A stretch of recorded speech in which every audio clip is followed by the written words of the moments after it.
That's a big question. It's easy to ask, it's hard to answer. So I like to put value in a triangle, right? I like to look at the value of a business, the value of the cash flow, which we figure out through some kind of present value calculation.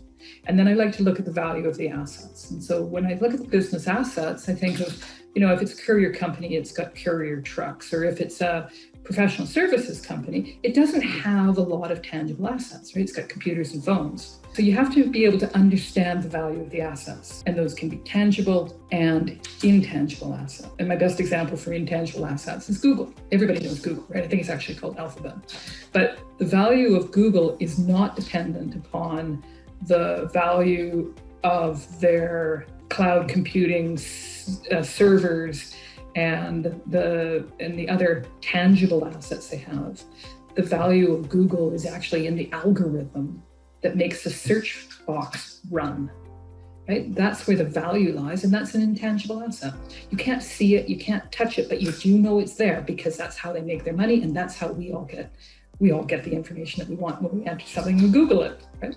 So there could be tangible assets, intangible assets. We have to figure out what those values are. And then lastly, I look at perhaps comparables about how other companies have transacted, or so that would be a precedent transaction, or if there's a comparable public company that we can use, although that can be pretty tricky when you look at public companies versus private companies. They're not often comparable directly.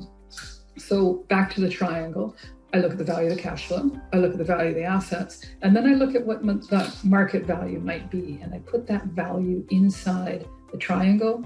There it is, inside the triangle. And if I can get it in the triangle, then I know I've got it.